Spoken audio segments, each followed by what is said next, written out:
These 15! 10 commandments!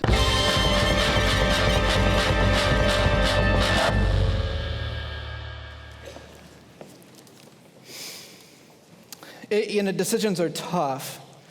As we get older, and I know something of this because I'm 50 now, you probably sense much more wisdom from me than before, and it's because of my age. That was not that funny. And as we distance ourselves from a decision, especially a painful one, we get some perspective on it. But one of the things I think happens is that it's easier not to enter into the fullness of the pain of the decision. And this day for Peter is a painful day. And we dismiss the scripture if we don't allow ourselves, at least for just a bitter moment, to remain in it. This is where Peter denies he knows his best friend.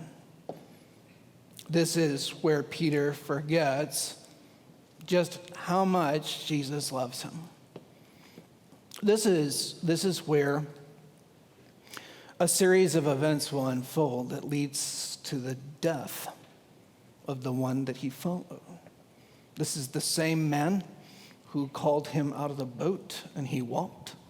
This is the same man that looked at him and said, on your faith I will build my church.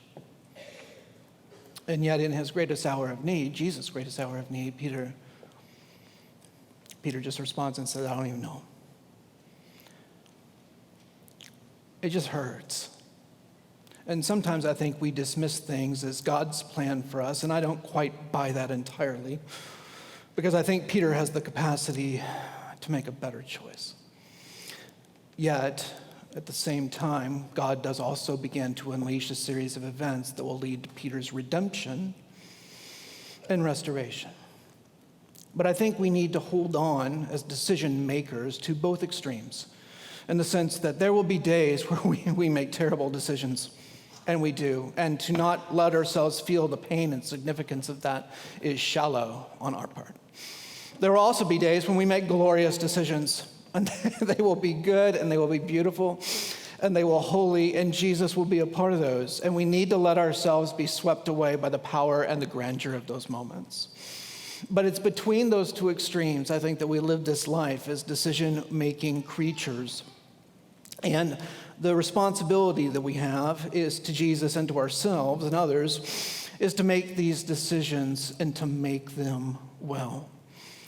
There are few substitutes for a good, holy choice. And that's something that we as Christians have to strive for. So how do we do it? What have we learned from this series? We've been talking about this for 4 or 5 weeks. How do we make a good choice? And I'd say this, first of all, remember what you love.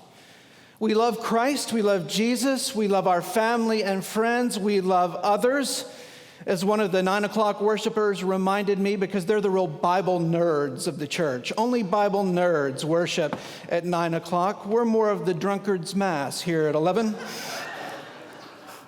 And one of the 9 o'clockers came out to me and we were talking in the lobby afterwards. And Jesus said to pray for our enemies. Yes, remember that we love even those who do not love us back or those we find ourselves opposed to. When we remember the order of what we love, and this is actually St. Augustine's contribution to the church, really. When we remember the order of what we love, we have the capacity to make a much better choice. When we forget,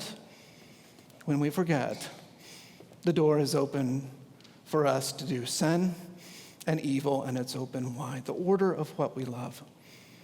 A second thing that I think we can do to make a good decision, or at least a better one, is to not confuse the temporary with the eternal. Peter is in a temporary situation. It's politically ugly. His life is at risk. Things are turning against him and what would become the early church in an absolutely ferocious way. But political events are temporary. And what he gives into is the fear of the temporary versus his friendship with Jesus, which is rooted in eternity.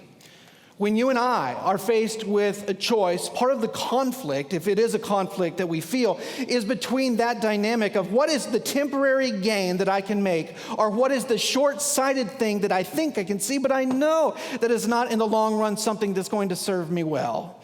When we confuse those two, the door is wide open for us to make a huge choice in the wrong direction. We must keep our eyes on what is eternal, what really matters to us forever. And when we let that speak to us versus temporary gain, all of a sudden we see something in a different way. You know, those children who got candy bars and they eat them all in the next 30 minutes, they're going to pay for it. So are the mom and the dad, right? Temporary, where a paperclip is eternal. Courtney, I just saved you from so much hate mail. Right there. The third thing, and this is the other dynamic, is decisions. So I think we have to keep the order of our loves correct. That's actually what St. Augustine said. He felt that he had arrived in his understanding of God in Christ when he understood the order of what he was to love. The second, the temporary versus the eternal, keeping our eyes on the latter. The third thing that I think is the dynamic in decisions is anytime that we are in a hurry, we are at risk of making a poor decision. When time pushes on us, all of a sudden, something happens in us where it short circuits our decision-making system. All you need to do to discover evidence of this is to get in your car this afternoon and drive in Houston, Texas, and look at what happens when people make a choice when they are in a hurry. And what will happen is you will say to me as a good Christian Houstonian driver, I don't drive like that, but let's see, why don't we do this? Let's FaceTime next time you're in a rush. You're 5 minutes late, and just turn the camera around and let me observe how you drive. And let's see if that holds true. All God's people said, no way. Right. You see, when we're in the moment of the decision, it takes us away, if we're in a hurry, from the foundations that we hold dear. If you want to discover God in your life, this is just kind of one of my go-tos. Stole it from John Ortberg, Presbyterian in California. If you wanted to rediscover God or Christ in your life, eliminate all hurry. Eliminate all haste. And if you do that, I think not only will you hear God's voice, but you will naturally find yourself capable of making much better decisions. So those are kind of my three for us to consider as we wrap up this series on what it is to make a choice. And I think Peter, in his decision here, is guilty of violating all three.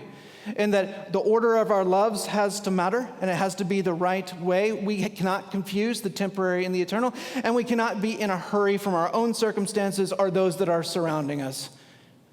Peter lets go of all three of those, and because of that, he makes an absolutely horrific choice. Girl sees him across the campfire, or the fire to keep warm, in the Jerusalem courtyard, and she looks at him and says, "You were one of them." He says, No, I wasn't. Did that 3 times, story's over. It's tough. And it would be tough if this were the last word. And sometimes I give in to cynicism. I don't know if you do too, but it's just kind of like, we're all going to make a bad choice. And when we get on things like social media, we see people making bad choices every single day. I turned on the news and I saw what happened in Odessa, and it's like, when is this going to stop? And it just seems like bad decision, bad decision, bad decision. I just wonder if people are more driven to loneliness and isolation than ever before. And so as a result, people are turning to things which are just would have been unthink of however so long ago. And so part of what as we kind of wrap up this series on decision making is I was kind of asking myself this week, what is it that we need to return to? Or what is our practice of decision making that maybe we've lost a little bit in today's culture, in today's America, than was true maybe a generation ago? Is there a way that we could work together so that not just individually, but corporately, we were people who watched out for each other and the decisions we were making at any given time? And as I was kind of letting my mind roll with this, I was remembering back to a time where Deborah and I, we started off in a really tiny town in northwest Arkansas called Decatur, Arkansas, population 998. In the Methodist church, when you're a rookie pastor, they send you to the middle of nowhere. That way, if you screw it up, you really haven't screwed it up that badly as far as the church is concerned, because you are out at the outer rim of the universe. And so for us, this place on the outer rim was Decatur, Arkansas. And so we were there, and we quickly discovered, because Deborah and I did not grow up in small town, we quickly discovered everybody in small town knew everybody's business. Everybody in small town knew everybody's business. We had the chair of our administrative board of the church call us up on arrival and said, "We are so glad you're here. Pastor Andy, want to welcome you to town." And she said, "As a matter of fact, I've got a bottle of wine. I'd like to give it to you and your wife so that you can have dinner tonight." And I said, "That's great. When can we meet you at the house?" She said, "You don't need to be there. I've got a key." And she did. That was a little new to us as urban folks.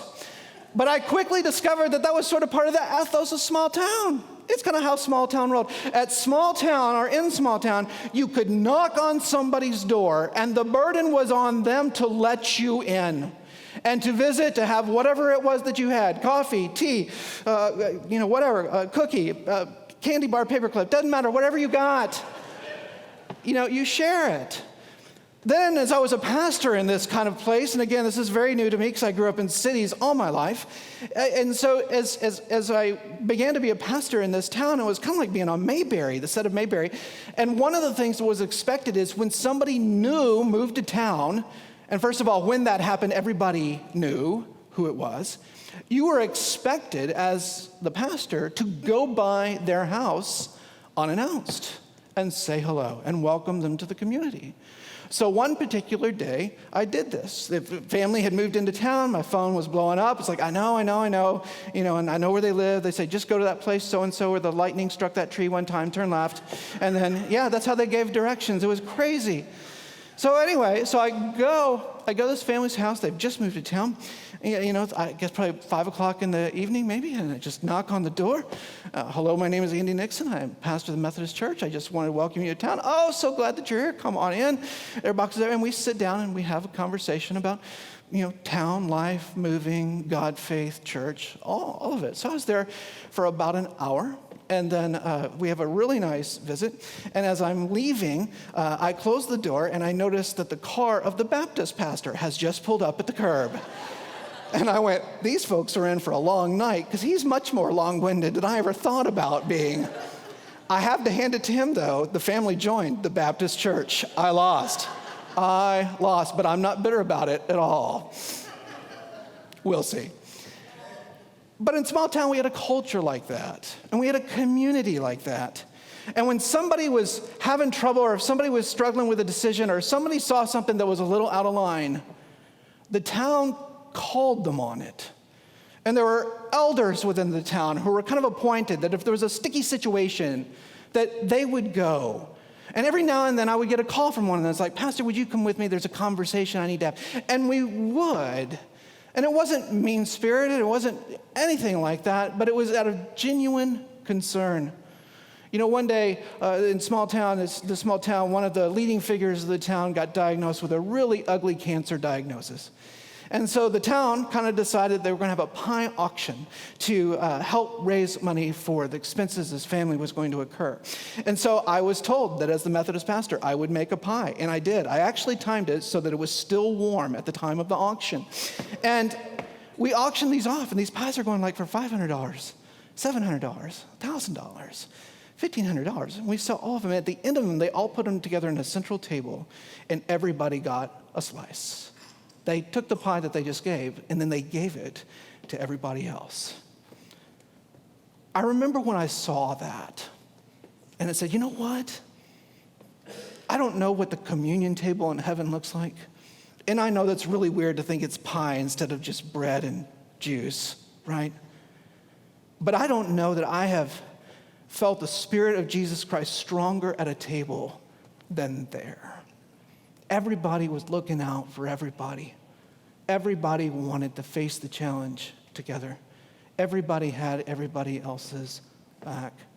And because of that, the choices that people made and the community made were better. So to kind of push it just a little bit, I talked about, these three. Remembering the order of what we love. Don't confuse the temporary and the eternal. Keep that straight. Don't be in a rush. If we did that as the church, how much more powerful could we be? And so when we talk about things like, stepping into a small group, what we're talking about is having the community where good things can happen. Having the relationships where people can prosper. Having the connections with one another so that I love you in your time of need, and I know that you will love me in mine. And as enough time goes by, we have the chance to do both. These choices that we make are just absolutely huge. And so I pray that using Peter as our example, that we will understand how important this is. Now, I mentioned that this is Peter's worst day, and it probably is. The gospel that we read from was from Luke. The story is continued in John, just to kind of dwell for a second. The Gospel of John, I think, was written really to polish Matthew, Mark, and Luke, because in the narrative, those three have some rough spots. John does us the favor of, he tells another story, or a second story, about Peter, in that Jesus has been crucified, and Peter is with others back home in Galilee, and then all of a sudden, Jesus appears to him. And in the course of a conversation with the resurrected Jesus, Jesus asks three questions to Peter, but it's the same question. Peter, do you love me? Peter, do you love me? Peter, do you love me? If you've been to Vacation Bible School, you know the answer that Peter makes. He says, yes, I do, Lord. Yes, I do, Lord. Yes, I do, Lord. And the Greek verb actually gets more intense and passionate as the answers continue. 1, 2, 3. In that moment, Peter is invited to return. He betrayed his friend. He lost sight of what mattered. He got in a rush and really screwed up. Yet, Jesus appears to him and invites him to return home. You see, with Jesus, there is a place for all of us at this table. Maybe you made your worst decision this week. Maybe that's why you're here. You need to know that there is a place for you at this table that Jesus has set. Because the grace and love and forgiveness Jesus offers are far more powerful than the guilt and shame and loneliness of our failure. And we need to let him win. Let him invite you home. Let him welcome you to the table. Let him speak to you when you are here, because this is his place. And he has literally done everything that he could possibly do to invite you to come to it, because it's a place to which you and I need to return. Pray with me.